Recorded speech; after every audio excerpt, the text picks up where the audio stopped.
Oof, okay, are you okay? Yes, you just want me to do the video like this? Hello everyone, and welcome back to Scooping Poop with Vivian, and also Cactus, because I love him.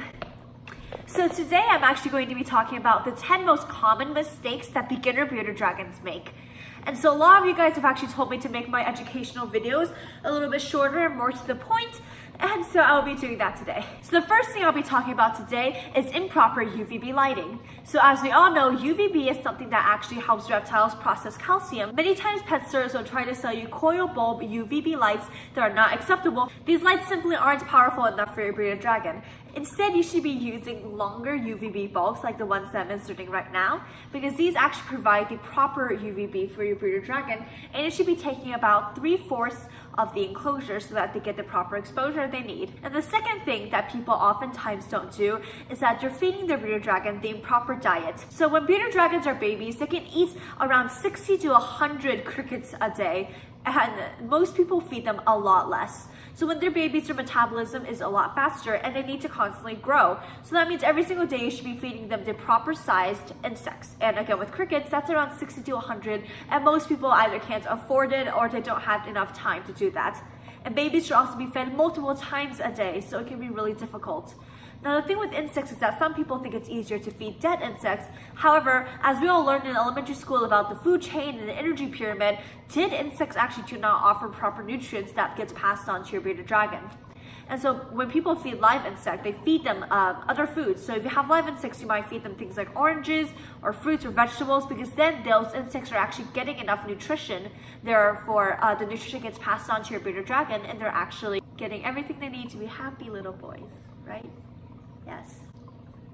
Now the third mistake people make is that they're not bathing your bearded dragons enough. And so it might sound a little bit weird thinking about bathing a lizard, but there are essentially many benefits to bathing a bearded dragon that makes it a necessary step in caring for them. Bearded dragons typically do not drink a lot of water. They especially do not drink stagnant water, which is why bearded dragons typically don't drink out of water bowls. Now they get the majority of their water from their diets, such as insects and vegetables, but they also really enjoy drinking water during their bath. Bathing your bearded dragon in the correct temperatures also can help relieve stress and also aid in digestion, which is very important. In fact, some bearded dragons will only use the bathroom if they're submerged in water, which makes it very crucial to bathe your bearded dragon enough. Also, many times bearded dragons can be very messy. They'll step in their own poop, or if they're eating, they get food stuck to their face. So regular bathing can also help keep them clean and prevent things like bacterial infections, skin illnesses such as fungus. So typically you should be bathing your bearded dragon at least 2 to 3 times a week. And if your bearded dragon really enjoys it, you can do it every single day if you want to. So now that you have your bearded dragon, you probably want to show them off to the world. And on Instagram, many times you find pictures of bearded dragons lying on their backs. And this looks really cute for the most part, but the thing is, with bearded dragons and many other lizards, when you lie them on their back, they cannot breathe properly. Their lungs are actually collapsed in, and this can be incredibly stressful for them, and it's just simply not good. Now, other times you might want to flip them over in order to check their belly, check their health, and in order to sex them. However, lying them on their back, again, is just not a good way to do it because it causes unnecessary stress. So if you do need to check on your bearded dragon, I recommend holding them up above so you can look underneath them, or you can also put them in a clear container and then hold that up so you can look underneath them as well. With bearded dragons, a huge reason why many times they're often neglected is because of the fault of the pet store. Now, there are many pet store products that people will try to sell you that simply aren't good for them. One of them being heat rocks. Now, heat rocks look really cute because they look like convenient little decorations that can provide supplemental heat. However, they're not recommended because they cannot be attached to a thermostat. Therefore, you cannot regulate the temperature that they're emitting. Heat rocks can oftentimes get over 100 degrees, and since they are for underbelly heat, your dragon can easily get burnt. So bearded dragons should not be getting underbelly heat as your primary heat source. Instead, they should be given basking bulbs. So another product that pet stores will oftentimes try to sell you are colored bulbs.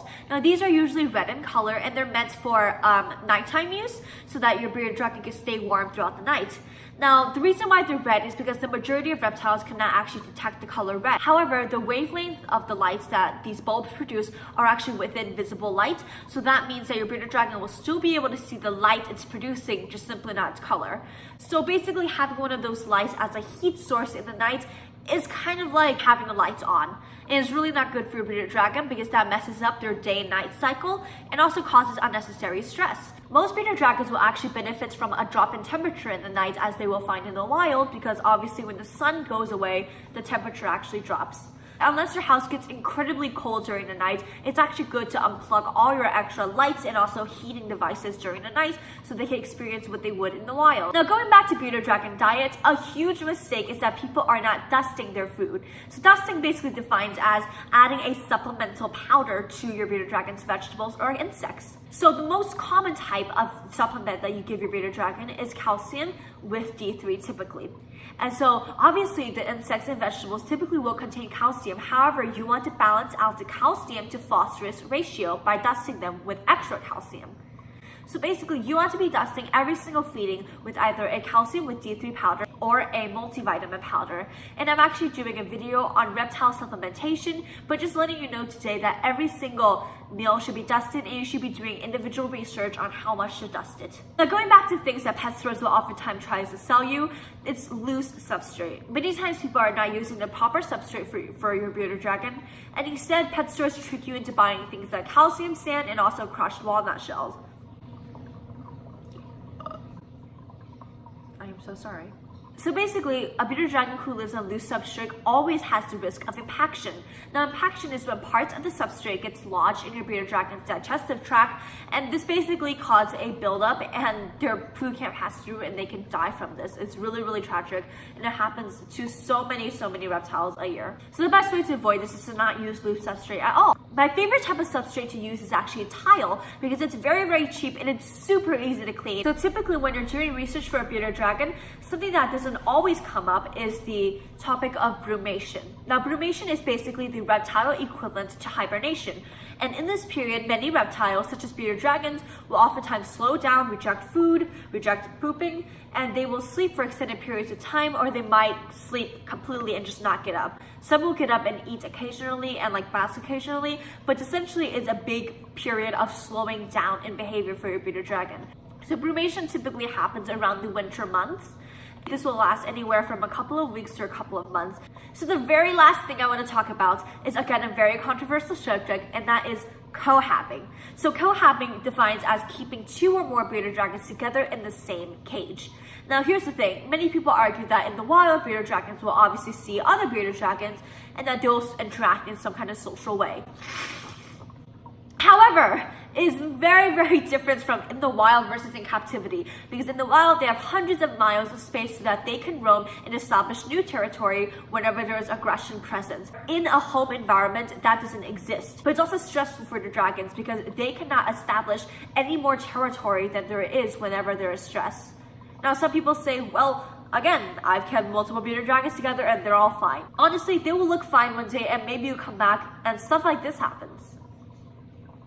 So the main reason why people cohab bearded dragons is because of anamorphism, which is essentially applying human qualities or human traits to non-human things like animals. So we say things like, oh, my bearded dragons love to cuddle with each other, or they really enjoy each other's company. Not saying that reptiles can't have social interactions. I mean, many other animals, such as fire-bellied toads, for example, love living together in groups. But bearded dragons in captivity, they're simply not one of those species that you want to be keeping together because there's so many risks that go with it. And honestly, evidence has showed that the majority of captives that are actually kept together show extremely high amounts of stress, and really, it's not worth it. So thank you so much for watching today's video. I really hope that you guys learned a lot. I know today was a very brief kind of a thing that I went over, and yes, most of this is common knowledge, but hey, if you didn't know this and you already have a bearded dragon, I'm not attacking you, I'm not shaming you, I'm simply saying that this is something you want to watch out for and you want to do more research about it. So my Instagram DMs are completely open. You can contact me anytime through my Instagram and you can ask me for advice or how to fix certain things, and that's totally fine. If you don't want to come to me personally, you can talk to other reptile owners or reptile breeders, and you can also search online for more information. Now, just be sure that you're going to multiple reputable resources and not just going on Wikipedia searching up how to care for your bearded dragon, because that's when you get misled very often. If you guys haven't noticed, I have new hair and I kind of love it right now. I hope you guys like it too. But yeah, And regarding my content, I actually surveyed a couple of people over on Instagram and I did some polls, and essentially it's kind of a 50-50 response on how funny or quirky certain educational videos you guys would like them to be, or if you want them to be more to the point and formal. So essentially what I'm going to do is that right now I currently upload around twice a week. So I might do one fun, dumb video where I'm like teaching my bunny tricks or cooking fancy meals for my rats, and then do an educational video such as this one where I'm more straightforward and delivering information that's needed. So thank you so much for watching. Please share this video with all your friends and family so that my channel can grow and we can grow together and be happy. And Cactus, can I have an audience? So I'll see you guys in the next video. Bye!